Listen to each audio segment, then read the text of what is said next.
दिल्ली का रास्ता यूपी होकर जाता है। अब इस डायलॉग में क्या गलत है? ये सच्ची हकीकत है कि यूपी के अगर ज़्यादा एमपीज नहीं होगे तो आप नहीं बना सकते सरकार। ये सबको पता है। ये डायलॉग डिलीट किया गया।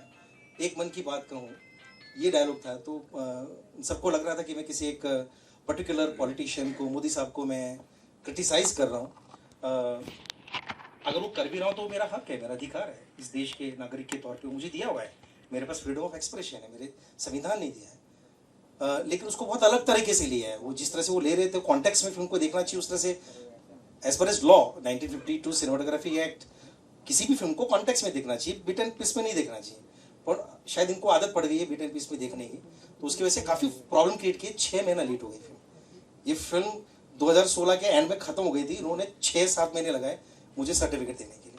तो फाइनली मैंने FC8 पे गया, मैं एपेलेट ट्रिब्यूनल जो है वहाँ पर गया, वहाँ पर दिखाया।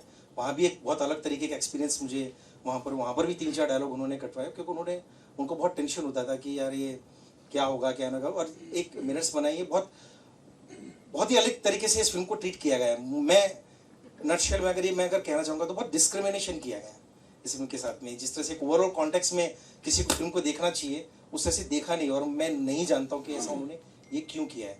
तो बहुत अच्छे इंपॉर्टेंट डायलॉग थे जो उन्होंने कटवाए, बट अच्छी बात है कि नैरेटिव जो है वो अभी तक इंटैक्ट है। वो नैरेटिव को डिस्टर्ब उन्होंने नहीं किया। मूवी में कितने कट्स हैं?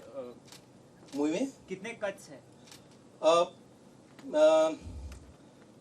एग्जामिंग कमेटी ने 7 कट दिए थे, और FC8 जो है उन्होंने 7 कट में से 2 कट जो है उन्होंने रिटेन की कि हाँ ये रहेंगे 2 कट।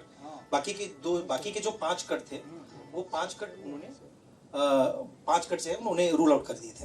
लेकिन उसके सिवाय उन्होंने 6 डायलॉग फिल्म में से निकाले, और एक जो मेरी सीक्वेंस है उसको शॉर्टन करने के लिए कहा था। वायलेंस के रिलेटेड कुछ सीक्वेंस था तो उसको शॉर्ट करने के लिए कहा था। सर ये नाम के बारे में ज़रा बताएं। पोस्टर पे जो वाइट रेड और कुछ टिफिन बॉक्स वगैरह वगैरह है, थोड़ा उसका जिक्र करें। जैसे मैंने कहा कि 2008 में जो सीरियल बॉम्ब ब्लास्ट हुए थे अहमदाबाद में, वो ज़्यादातर जो ब्लास्ट हुए थे वो टिफिन में हुए थे, और वो लो इंटेंसिटी ब्लास्ट थे जो बस में किसी ने रख दिया, किसी ने बस स्टॉप पे रख दिया, किसी ने चाय की टपरी पे रख दिया उसमें। तो इस तरह के ब्लास्ट थे। तो टिफिन का एक जो आइडिया है वो वहाँ से मुझे मिला था, तो वो उससे इंस्पायर्ड होकर के रखा था। ये टाइटल जो है ना, ये ही मुझे लगता है अपने आप में फिल्म है।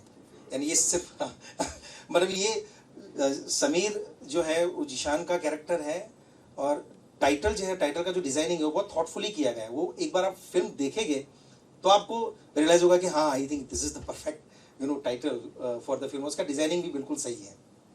अंजलि जी, आप अपने किरदार के और एक्सपीरियंस के बारे में अगर शेयर करना चाहें, कैसा रहा एक्सपीरियंस फिल्म शूट करने का?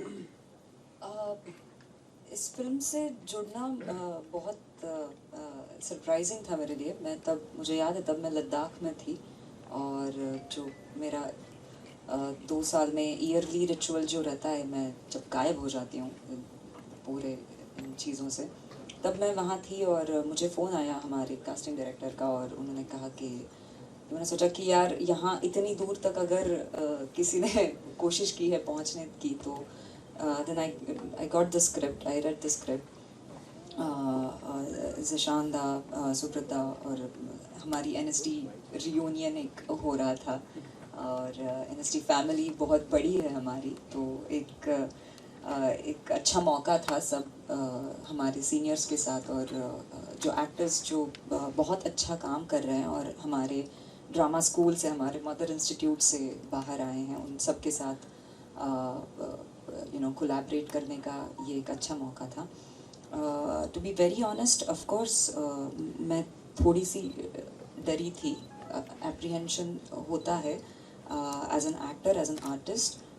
ये जो डिस्क्रिमिनेशन है ये ऑलरेडी एक फीमेल एक्टर के तौर पे एक बहुत सारा होता है, और you don't want to add up to that pressure, especially when my sector is I have been working in Sri Lankan film, so that's a different, I get into a different politics or for the international films. So मैं थोड़ी सी apprehensive थी कि मुझे चीज़ें मुश्किल करनी है या नहीं करनी है, मगर जब तक मुश्किल मतलब मुश्किलों में ही मज़ा है। बहुत सिंपल ज़िंदगी जीने में तो वैसे फिल्में आती हैं और चली जाती हैं। तो इस फिल्म का हिस्सा बनना इसीलिए मुझे लगता है कि बहुत इम्पोर्टेंट था मेरे अपने लिए, जो मेरी पर्सनल एज एन आर्टिस्ट, जो हम कहते रहते हैं कि आपकी एक रिस्पॉन्सिबिलिटी है, वो पुश करने का, वो एक्सरसाइज करने का ये मौका था।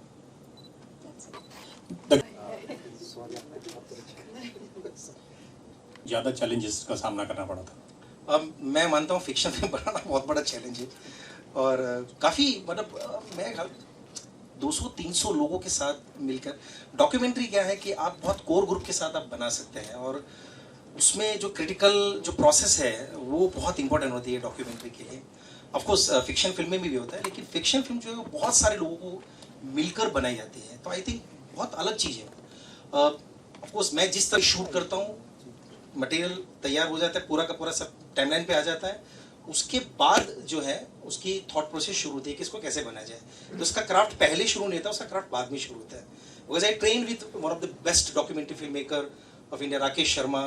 उनके साथ मैंने काफ़ी काम किया है, मैंने बहुत सारी सोशियो पॉलिटिकल फिल्में उनके साथ मैंने की है, तो उनसे मैंने काफ़ी सीखा है। तो मुझे लगता है कि मेकिंग सोशियो पॉलिटिकल फिल्म या किसी भी तरह की फिल्म, वो बहुत अलग चीज़ है, and making a fiction film is a very different world. आप गुजरात से हैं, पर गुजरात का जो और अभी चांद बुझ गया, आपकी फिल्म से क्या लगता है, क्या रिस्पॉन्स मिलेगा गुजरात से?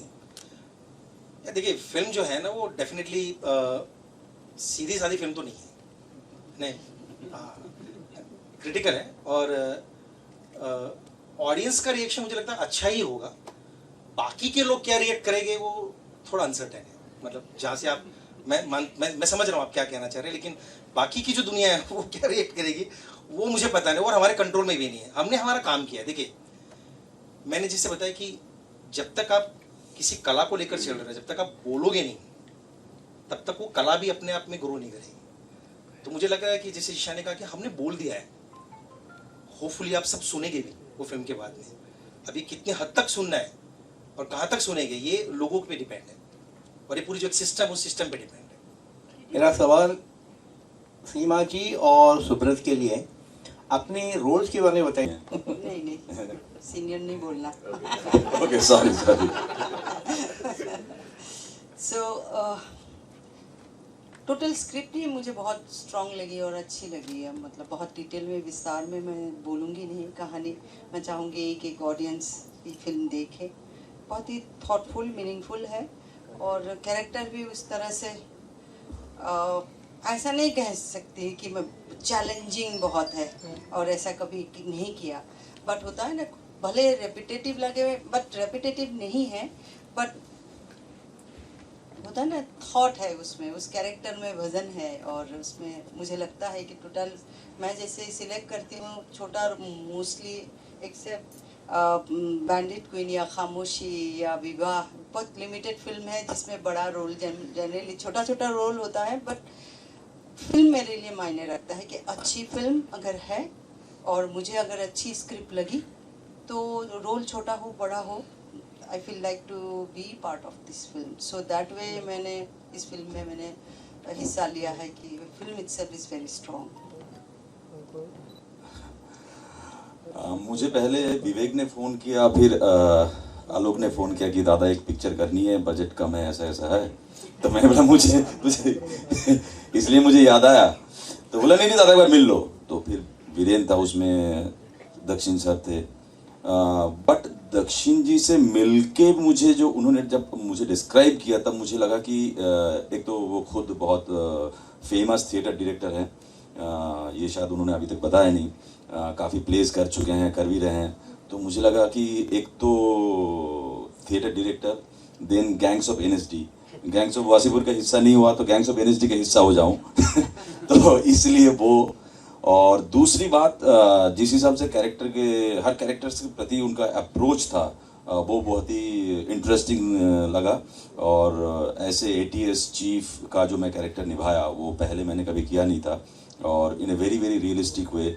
और बाकी सारे कलाकार, सीमा दी, जिशान, अंजलि, आलोक, चिन्मय मांडलेकर, इनके साथ कभी एक साथ मुखातिब एक जगह नहीं हुए, वो भी मौका मिल गया। और मुझे कहीं ना कहीं दक्षिण जी जो बता रहे थे उसमें मेरा विश्वास था उस समय से। हालांकि मैं कोई खास पॉलिटिकल आइडियोलॉजी से नहीं बिलोंग करता हूं, लेकिन वो जो कहना चाहते हैं मुझे लगता है कि उसको कहना बहुत ज़रूरी है। इससे ज़्यादा शायद मुझे बोलना इस समय अच्छा नहीं लगेगा। और समीर नाम आप बता रहे थे, समीर मतलब हवा, तो उस हवा को जैसे कोई देख नहीं पाता, उसका एहसास लेते हैं, तो मुझे लगता है दक्षिण जी हैं, उसका एहसास या उसके इफेक्ट उनके ऊपर इतना गहरा रहा, इसलिए उन्होंने शायद ये फिल्म बनाना चाहा। लाख प्रॉब्लम के बावजूद उन्होंने एक एक करके प्रोड्यूसर जुगाड़ करना, आपको पता है कि एक इंडिपेंडेंट फिल्म बनाना कितना मुश्किल होता है। ऊपर से सोकल बम्बई में या मुंबई में जो लोग रहते हैं उनको कन्विंस करना कि भाई इस किसी का पिक्चर का हिस्सा बनो। सो मुझे लगता है कि captain of the ship, so all kudos goes to Dakshin ji and also the producers. और मैं मीडिया को बहुत बहुत थैंक यू बोलना चाहूँगा कि ऐसी इंडिपेंडेंट फिल्मों को आप लोग अगर बढ़ावा दें तो शायद आगे और भी इंडिपेंडेंट पिक्चर लोग बनाएंगे। क्योंकि आप लोग देख ही रहे हैं कि सोकल बड़े बड़े स्टार्स जो हैं, अगर कंटेंट अच्छा नहीं होता है तो वो 3 डेज़ के बाद भी 100 करोड़ के लिए पलटी मार रहे हैं। तो आई थिंक कि आप लोग भी हमें अगर अच्छे कंटेंट वाली फिल्मों को मदद करेंगे तो आगे हमारे Bombay film industry, so called Indian film industry आगे और तरक्की करेंगे। I would like to ask Dakshin, did you face any kind of opposition or during the shoot something? I mean, because it's a controversial subject. नहीं, मुझे लगता है अहमदाबाद बहुत helpful रहा है इस बारे में। हम लोगों ने बहुत ही ऐसे लोकेशंस पर, बहुत सारे लोकेशन रियल लोकेशन है, कुछ भी कहीं पे भी सेट नहीं है, और उन जगह पर जाके शूट किया है। लोग जो है मुझे ऐसा डर लग रहा था कि ये पहली फिल्म है, हिंदी, सब कलाकार है, शिवाजी जी से एकदम सीनियर एक्टर्स आ रहे, पता नहीं ये कर पाएंगे नहीं कर पाएंगे। लेकिन हमने ऐसी कुछ बस्तियों में शूट किया, वहाँ पर जो लोगों ने जिस तरह से पूरी फिल्म को लिया, मतलब they become a part of the entire crew, you know. तो इस नाते मैं मतलब अहमदाबाद के लोगों का बहुत शुक्रगुजार हूँ कि जिन्होंने इतनी अच्छी तरह से, एक छोटा सा प्रॉब्लम आया था जिसमें एकदम से जो एएमसी के जो अहमदाबाद म्यूनिसिपल कॉर्पोरेशन के इलेक्शन डिक्लेयर हो गए थे, और तभी एक्चुअली सीमा जी का शूट था उस टाइम पे, और एक राइट्स का शूट था जिसमें लोग घूम रहे, एग्जैक्टली उसी टाइम पे 20 दिन पहले उन्होंने डिक्लेयर कर दी डेट, तो उन्होंने सारी परमिशंस कैंसिल कर दी। तो बहुत टेंशन हो गया था, और एक दिन का हमारे पास ब्रेक था, तो हम जाके पुलिस कमिश्नर को जाके मिले, एंड फॉर्चुनेटली उन्होंने बहुत एक्सक्लूसिव, एकदम एक खास कारणों की वजह से उन्होंने हमें सिर्फ परमिशन दी, और किसी को परमिशन नहीं होती इलेक्शन के टाइम पे इस तरह का शूट पूरा करने की, क्योंकि सारी मशीनरी पूरा काम करती है। तो मुझे लगता है एडमिनिस्ट्रेशन से तो हमें काफ़ी हेल्प मिली है। और अहमदाबाद में हिंदी फिल्म का पूरा शूट, आई थिंक ये पहली फिल्म है। इससे पहले आती 4-5 दिन का शूट करके लोग चले जाते हैं, बट ये पहली फिल्म है जिसका पूरा का पूरा हिंदी फिल्म का शूट अहमदाबाद में हुआ है। मैं एक चीज़ ऐड करना चाहूँगा सीमा जी के बारे में। मैं डेफिनेटली किसी ने बैंडिट क्वीन की बात की, बैंडिट क्वीन से ही मैंने डिसाइड किया था कि मैं मेरी ज़िंदगी की पहली फीचर फिल्म बनाऊंगा, तो उसमें डेफिनेटली सीमा जी हो गए, और मैं किसी भी तरह से अप्रोच करूँगा। मैंने उनको अप्रोच किया, उनको स्क्रिप्ट अच्छी लगी, डेट क्लैशेस होते थे, यू वोंट बिलीव। मैं 18 अक्टूबर को हम लोग को फिल्म 2015 18 अक्टूबर को हमारी शूट शुरू हो रही थी, 2 दिन पहले फाइनली, मैं बहुत पीछे बढ़ा हूँ एक्चुअली, मैं बहुत परेशान किया मैंने सीमा जी को कि मैम प्लीज़ किसी भी तरह से आप डेट कीजिए, ये कीजिए, सिर्फ 3 दिन, सिर्फ 2 दिन के 5 दिन ऐसा करके, और फाइनली वो आए। तो I am very happy, you know ma'am, आप यू नो, मैं बहुत छोटा हूँ, आपका बहुत बड़ा एक्सपीरियंस है, और आपने इस फिल्म में काम किया है ना, this is really truly great thing for me. Are you giving any message also? Are you giving a kind of message? From the film? या जैसे मैंने कहा कि ये फिल्म जो है ना, कल किसी ने मुझे व्हाट्सएप पे एक मैसेज भेजा, रिसर्च डिस्कशन ग्रुप है जो हिंदुस्तान के सारे अच्छे एकेडमिशियन उसके अंदर, और फिल्म की सिनॉप्सिस पढ़ के उनको ऐसा लगा कि ये एंटी माइनॉरिटी फिल्म है, और जो स्टीरियोटाइप जो होता है ना, वो स्टीरियोटाइप ही फिल्म है।